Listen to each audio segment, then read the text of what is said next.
Hey, everybody, it's Kai. Thanks for watching Make Me Smart on YouTube. Do us a favor to subscribe, and you'll get news of when we're starting a live stream and the Friday Economics on Tap, the whole deal. You can do it. Just click on that button right down there. Hit it. Let's light this candle, as they say. I like Jay. He's fun. I know, right? It doesn't Oh, mess hello, around. everyone. It's Molly. I'm here with Kai. Welcome back to Make Me Smart, the podcast where we try to make today make sense. It is Tuesday, which is when we do our deep dive into a single topic. And today, that topic is going to be both a deep dive and a deep one, QAnon. Yeah. And it is possible that the whole making sense thing might not make sense because holy cow. So We're going to try. Yeah. We'll start with the definition of terms. QAnon, for those who somehow haven't heard of it, because it's been cropping up a lot lately, it's a conspiracy theory started in the fall of 2017 that says Donald Trump was recruited to run for president by military officers, high-ranking military officers, who wanted him to break up a cabal of Satan worshipers made up of high-ranking officials in politics and the American media, and who also, oh, by the way, operate a global child sex trafficking ring. That is real. That is what QAnon is. Yep. And there are about 1 million other threads to it. Yeah. But at its core, that's it. And it does have its roots in Pizzagate, if you remember that incident. But so you fast forward to 2020 and this false theory, which on its face, when you say it out loud like that, sounds unexpected. But thanks to other platforms, Reddit, Twitter, and I think we can say primarily Facebook and Instagram, actually, now tons of you listeners, tons of people I know have stories of friends or family members, coworkers who believe in and follow QAnon. You know, it's been referred to in the media as a cult. I think BuzzFeed announced they're going to start referring to it as a shared delusion. And you might even have friends in your life who just sort of say things that sound kind of QAnon, like they refer to the deep state all the time, or they talk about saving the children. It's got very classic anti-Semitic tropes built in. It's starting to include more COVID disinformation. But the main thing is it is spreading fast and headed into politics. President Trump has talked about QAnon. He has not attempted to debunk it or disavow it. The FBI has designated a possible domestic terrorist threat. But at the very base level, it's a story about tech and platforms and misinformation and how it can spread, especially right now. We had asked you in the last week or so if you all had questions about QAnon you wanted us to answer. And let me just say that, holy cow, yes, you did. Kevin McCabe, for instance, wanted to know why we can't figure out who this mysterious Q is. A lot of you also asked about the relationship between QAnon and some other conspiracy theories that are related to COVID. Brandon Fotiu and Amy in San Francisco had that question. Lou in Yardley, Pennsylvania, wanted to know if the Facebook profiles of friends who have now started talking about QAnon could have been commandeered by some nefarious actors. And we got some voice memos as well. Hi, Molly and Kai. This is Noah from Chicago. My question about QAnon is, what do experts anticipate will cause a reduction of, or at least a slowing in the rate of growth of QAnon's popularity? I like Noah getting right to the heart of things. How do we stop this thing? Right. Here to make us smart on this today and hopefully help us answer some of those questions is Jevin West. He's a professor at the School of Information at the University of Washington and director of the Center for an Informed Public and the author of the new book, and I love this title, Calling Bullshit, The Art of Skepticism in a Data-Driven World. Jevin, thanks for coming on the show and getting us that E. Thanks for having me, Kai and Molly. And I can't believe you were able to say the real term. I hope you don't get a fine of $500,000 or something. We can do anything we want on the podcast. That's right. That's right. Yeah. So, Jevin, how did we get to the point where QAnon specifically is gaining so much traction and so fast right now? I mean, I live and breathe this kind of material because in our center with my colleagues and students and postdocs, we're up day and night sort of studying the spread of misinformation, disinformation. And QAnon, like you said, has been around since 2017. It seems like a lifetime ago, although it's not that long ago. But I would have never guessed in 2018, 2017, that this particular conspiracy theory would have risen to the level it has. But it really speaks to the environment we're in right now and the role that technology can play in spreading these things. And so, you know, I think for a lot of people, it provides a simple solution, although a very mysterious. One, as you said it very kindly. People are looking for simple explanations to all of this craziness that's going on in the world. And I've seen it locally too. I was just driving on I-5 in Seattle yesterday, and there was a big sign referring to the same things that you're talking about, the same conspiracy theories, Q signs everywhere. There's a mayor actually in a town in Sequim, Washington, that is now promoting the theory. We actually had a chiropractor in Woodinville, Washington, that spread the original tweet that got amplified by a big QAnon promoter that got all the way to the president of the United States. This was the tweet from the CDC, or saying that the CDC was over-reporting deaths. And so I see it locally, and I think this rise is it's a confluence of a lot of different factors: the uncertainty, the confusion, and then it's sort of aligning with previous conspiracy theories that existed before COVID. We're fundamentally screwed, right? I mean, I figure if we've got the E, we're going to go all in. We're fundamentally screwed, right? Because you can't disprove a negative. And this is, with all possible respect to any right-thinking person who believes this, which I can't believe any right-thinking person does believe this. This is batty. This is not credible. And yet it is spreading, and people who are allowed to vote believe it. I don't know if anybody heard the NPR Politics podcast this morning, but Scott Detrow was in Latrobe, Pennsylvania with a Trump supporter, with a woman who was wearing a Q necklace. I mean, it has entered our politics already. And the question is, what are we supposed to do? What are we supposed to do?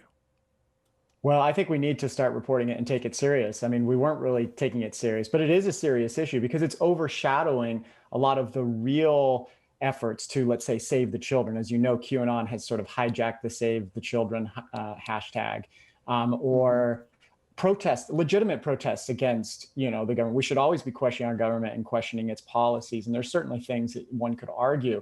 So it overshadows the things. So there's serious. So one, we need to be taking it serious and reporting on it like we are, as long as you don't amplify it more than it needs to. Although I think it's so amplified. I think it's now in over 70 countries or so. This was recent report that came out. It is spreading. It's not just in the United States, and you're finding it at all these protests. And what's interesting is that there are protests with other groups, other conspiracy theory groups, from anti-vaxxers to climate change deniers to 5G conspiracy theorists to Bill Gates is the center of all this conspiracy theories. They're all sort of coming together on this, and Q seems to be sort of sewing them together. We do need to take it's serious. And I think the other thing is to look to the platforms as a way, they need to be removing these individuals that are promoting this. They need to be slowing the spread. The problem is when you do that, that sort of adds to the sort of conspiracy theory. And as you said, Kai, you said it really well. It's hard to prove a negative.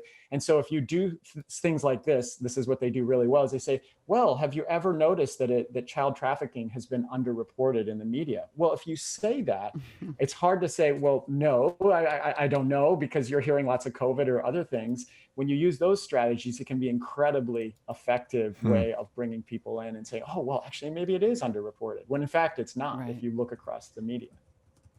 Well, and it's interesting because when you get sort of deeper into the theory and you get to kind of the part about how there's like the shadowy figure who communicates with, known as Q, who communicates in code, and that there will be the great storm where all of the members of the Cabal are like rounded up and either sent to Guantanamo or executed. And there will be the deliverance or whatever, where everyone sort of agrees this was all happening all along and we live in utopia. That's when you sort of come off the rails a little bit, but you can see where people see these threads on social media and they start to make sense, right? That like, well, it is.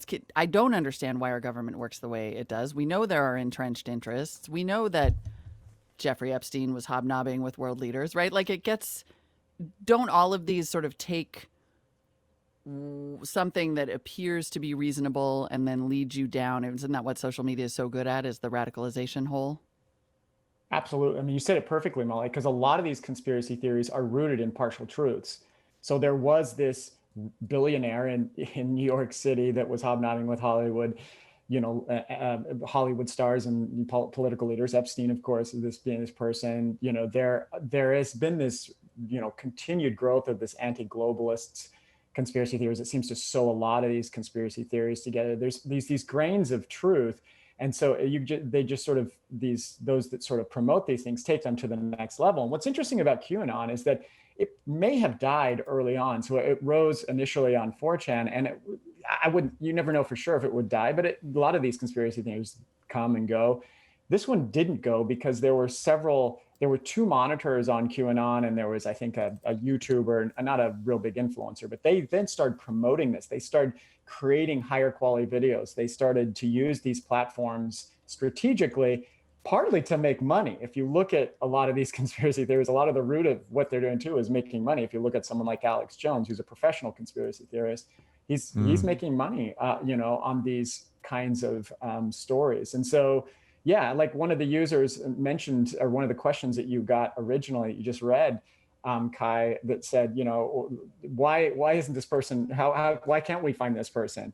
And, there are these ways of anonymizing on these platforms, but Q doesn't want to be, let's say there's this person Q, being not known adds to that lure of this conspiracy theory, and it doesn't provide for any answers. So it keeps it open for possibly having lots of these things be true.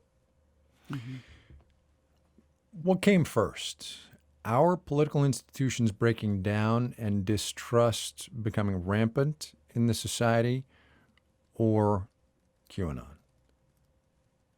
Well, I think it's definitely trust. I'm so glad you hit the trust, because that's just something I've been thinking a whole bunch about. We just hired this amazing new postdoc that was at USC Annenberg School, Rachel Moore, and she joined our center. We've been talking about trust every week. We have time. We spend an hour or so or more spent each week talking about trust. And one thing that I've started to understand better as someone who didn't know a lot about trust, and of course I track these as a researcher, the surveys from the Gallup poll, the Pew Research Center, et cetera, and these trust indicators for things like media and government have been going down and down, and that's something we should be very concerned about. Even really stable institutions like universities and science have been going down, and certainly during this short period, during this pandemic, there's been issues of trust.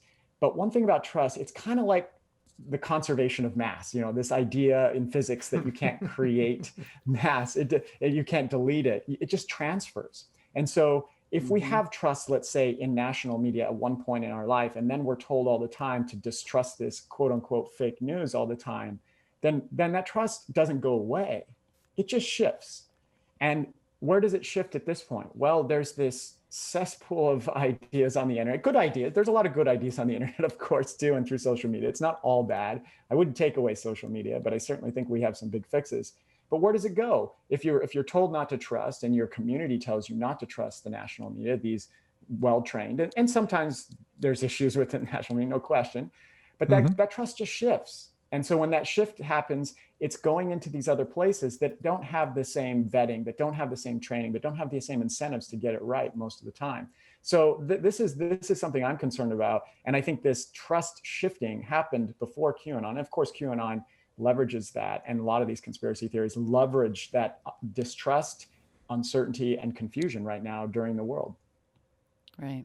And then on top of that, you have these awesome social media algorithms, which are so good at showing you a thing that is going to make you click and engage and comment and argue, and hiding all your activities in groups, right? Like how much I know it is de rigueur to blame social media companies for a lot of things right now, but it seems like there's a lot of blame to be laid here in terms of the spread. You're right, QAnon. Molly. There is a lot of blame, and I think it's about time to bring them to the regulatory table. I think we're going in that direction. It's one of the few bipartisan issues that we can kind of look to somewhat positively. But there is a lot of blame. And you talked about the algorithms. Actually, I teach classes in data science and machine learning. And there's one objective of these algorithms on social media, and it's to glue you to the platform. And they don't deny that. That's not a conspiracy theory all itself. This is something they admit to shareholders and to the public. And this is what they want. They want your eyeballs on the platform so that you can click ads. And so they don't care necessarily what you read, whether you believe it, the quality of the reading. Of course, they can at some point, if that affected the eyeballs and time on the platform, then they would start to care. But that doesn't align with quality journalism or news or information. And so if you're going to spend more time on a conspiracy theory video because it just catches your attention, and it's one of those like man bites dog rather than the other way around, then you will click on it. The algorithm will continue to feed you this kind of stuff. And then as you get into these rabbit holes and you get into the further down into these narratives, it keeps feeding you those sorts of things. So there's a lot of discussion right now about being able to truly clear, not just clear cookies on your web browser, but to clear search, because maybe you accidentally click on something, or you just click on something for entertainment, and then you start getting these things more and more. But certainly social media needs to be more transparent about it and needs to be better about trying to not just stick us to these platforms. YouTube was an example of this, where many reports came out last year showing how conspiracy theories were only a click away. Even if you went into incognito mode in your web browser, you could quickly randomly click yourself to the latest conspiracy theory video. And they've tried to make some changes there too, but it just shows how difficult it is if you just allow the algorithms to optimize on something as sort of unsocietally important as eyeballs on platform. Mm-hmm. So what I hear you saying is that number one, we are screwed, but number two, try though we might, the forces of technology and political division and people wanting to believe in something are lined up against us as we try to rid this from our political system, right? They are. And actually, this goes to some interesting, I think, physics postulates like Fermi. The Fermi postulate is one of these examples where, a physicist was trying to explain why we haven't seen other life in the universe at this point. And the idea was that, well, if there was an advanced civilization, like a human civilization, they would have just blown themselves up with nuclear weapons by that point. But maybe it's that they discovered social media. Maybe it was Web 2.0 that they discovered, and then the world ended. I hope it doesn't get to that point. And I'm more of an optimist. I think we'll get past this. But I think one of the things that we can do is start to look to some of the other reasons that might be causing this. Some of the economic issues, these issues of disenfranchisement, alienation, culturally, socially. I think that we look to those roots of things, and we do need to rein in the role and impact that social media is having in facilitating this kind of thinking, and also this just disenchantment with the truth. And there's no allegiance to fact or truth. And it's not even an issue of like relativism versus sort of, there exists, a truth that, the earth goes around the sun or something. It's just that there's so much confusion right now, especially with a lot of the disinformation campaigns that have been pushed for some time now from lots of bad state actors. Of course, Russia's is identified as one of those major ones, and they certainly are, but there are others too. And their main goal is simply to just sow confusion, distrust, and just inject noise into the system. And it seems to be working, unfortunately. So we got to combat that kind of stuff. Yeah. So Jevin West. Sorry. So yeah, go ahead. Wait, Kai's like, wait, no. I got one more. I got one more. And look, we're going to take a bunch more questions after you go, Jevin. But I guess the question is, what are we to do? And I know, well, that's a lousy question. Never mind. Well, I'll give you a quick answer, Kai, if you want, unless you want to pose the question first, and then I can give a good answer to it. Because I just look. Here's the thing. This is real, as it is ungrounded in reality as it appears.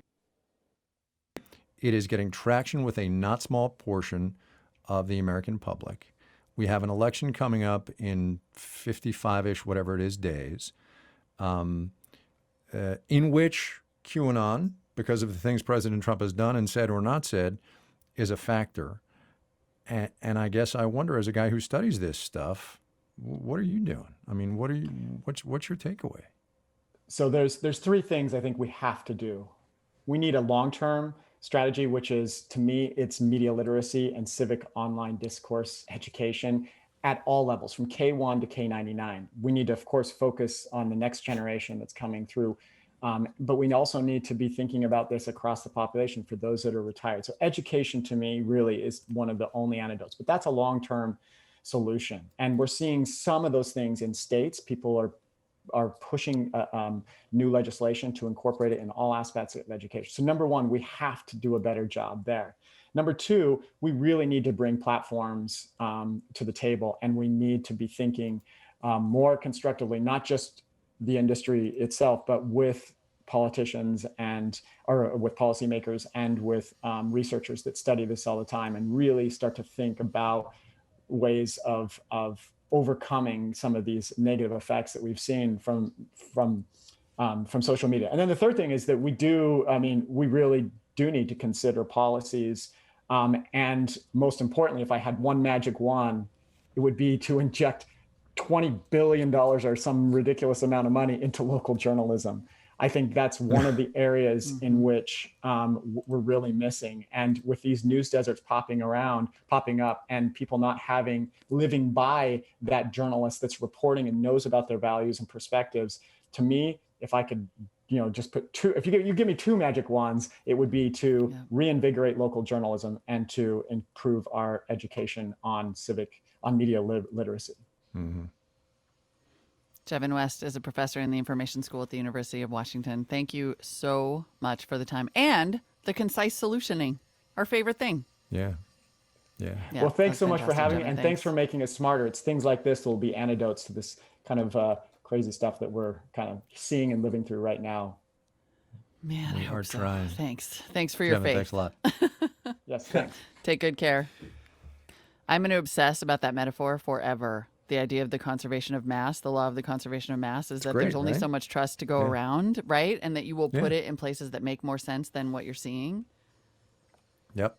It's And so fascinating. here comes this theory out of nowhere on the internet about a child sex trafficking ring and generals in the United States anointing somebody to take care of it. And what?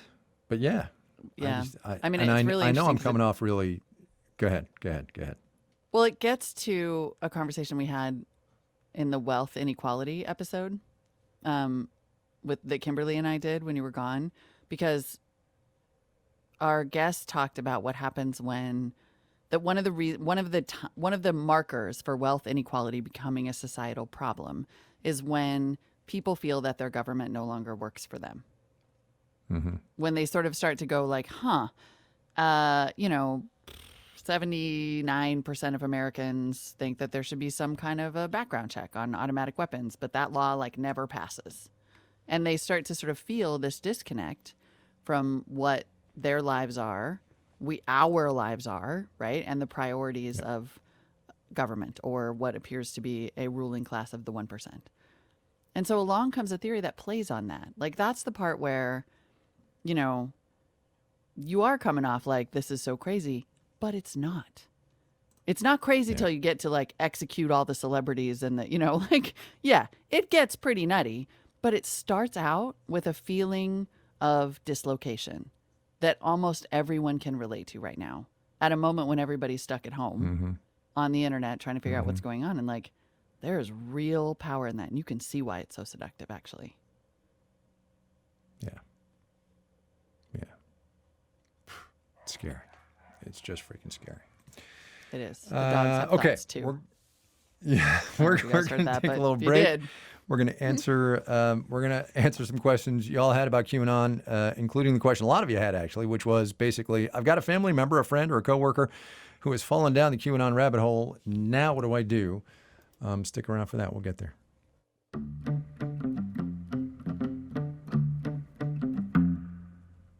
Okay, we decided to go all theme today, all QAnon all the time, and not take a little detour into the news because it felt weird to do that. Frankly, I was reading the rundown this morning, and I said, "Yeah, let's pass on the news because we got a lot of QAnon questions, and fundamentally, it's a really big thing, which will play out in 55 days in a very significant way, and we need to be smart about it." So we're going to go straight to the mailbag. Hi, Kai and Molly. This is Brent in Detroit. This is Rebecca from Baltimore. It was great to hear comments on my question about GDPR. I wanted to put in my vote. I want to discuss a slightly different but maybe related thing. That's exactly what today's mailbag is. Slightly different, but definitely related. What do you want to know? Tuesday QAnon edition. The first question comes from Ed. Ed has a family member who both follows QAnon and I thought this was a really important point that Jevin brought up, it's a moneymaker, sells QAnon-related merchandise. And Ed wants to know, okay, if this has been designated, I'm doing a little lead into his actual question, but if this has been designated as a possible domestic terror threat, if it's recognized as dangerous misinformation, like we should be clear that QAnon has been implicated in kidnappings, at least 2 murders, someone with a gun shut down the George Washington Bridge in 2017 or maybe 2018. So Ed says, all right, why isn't anyone asking for online services to block accounts that are making money from selling all this paraphernalia? Go after PayPal, eBay, and other companies that knowingly process all this disinformation for profit too. Why just the big 2, Facebook and Twitter? Which is really a cynical good answer. question. Yeah. It's a good question. I've got a really cynical answer. The cynical answer is that a lot of these companies make money from the accounts that are making money from selling all the QAnon paraphernalia. To wit, which I did not know until I read the prep for this episode, you can buy QAnon stuff on Amazon. Hello? Hello? It is so easy to find and buy QAnon merch. Trust the Plan is a flag that I just pulled up. The Great Awakening. Oh, wait, it's QAnon. An Invitation to the Great Awakening, which, let me remind you again, this is where all of the Cabal members have been executed. And now there's a utopia led by Donald Trump. In case I just want to make it clear over and over that where this plan leads, so that when the Texas GOP started selling merch that said, "We are the storm," is where everybody gets rounded up and killed. It's really dark. And so it is fair to ask these questions of why these platforms are continuing to help to spread this disinformation that is dangerous. And the answer is that they make money from it. And the answer is that they make money from them. Same question. But Amazon, I think they're a really interesting example that we're going to try to do some stories on, because people have, Amazon has under pressure, removed or de-emphasized, books that spread medical disinformation and that kind of thing. And so I think they in particular are going to start to get a little more attention. But yeah, it's not illegal. PayPal can process all the payments it wants for whatever it wants. Okay, God, it's so depressing. And look, I'm glad we're doing this episode because I'm learning a bunch, or I have learned a bunch in getting ready to do it, but man, it's depressing. Okay, so a lot of people had a version of this question, which is, how do I talk to loved ones or acquaintances who believe in QAnon? Molly Wood. Yeah. I interviewed this amazing woman on Marketplace Tech, Rachel Bernstein. She's an educator, a therapist, and she's on the advisory board of the International Cultic Studies Association. So we did this episode where we were like, hey, this looks like a cult. And she was like, yep, for sure. And when we started to talk about solutions, she just had this, I thought, remarkable answer. First, we asked how to approach this problem, but also how tech companies and their algorithms, if they helped spread QAnon in the first place, can they help sort of deprogram at scale? And here's what Rachel Bernstein said. Tech companies are going to have to be very clever about how they deliver their message. They're probably going to have to fight fire with fire. They're going to need to do it in a similar fashion to QAnon, with sound bites, with acronyms, with slogans, with memes, with things that are easy to remember and repeat. And you might have to kind of learn to speak their language a bit, to kind of enter into their world, just to have them be open to you, to listen to you. It's interesting, too, because we've seen the media try to do things to counter the narrative. But it feels like in some cases, and there's some research suggesting that counter narratives that come from the people perceived to be the enemy could actually make things worse, right? Oh, yeah. I mean, I see all this great effort being put into these wonderful articles and shows, and I think they're just digging a hole for themselves. You, as someone who is offering counter information without connecting with the person first and lowering their defenses in a good and healthy way, you're then just falling into a trap, because they have been told that anyone who speaks against it is the enemy. Anyone who speaks against it is against us. Anyone who speaks against it is a pedophile. And so you're just being kind of lobbed onto that side of the court as the enemy because it is this them versus us mentality. And that's what's happened so far, and that's what will continue to happen unless you learn how to shift the delivery of the information. Right. Who should the message come from? So what's interesting about that is that it needs to come from someone, I think, who can prove that they care about the same issues, where they're not talking about QAnon being wrong, but because they care about their fellow human being, they would like their fellow human being to be able to access other information. They also can point out certain things, like if you got involved in this, as I've heard from a lot of people, in order to protect the world or protect the children, what has this organization done? Where's the evidence that it has helped? And so there usually isn't kind of, tangible evidence. And so then you can offer them other ways to really help.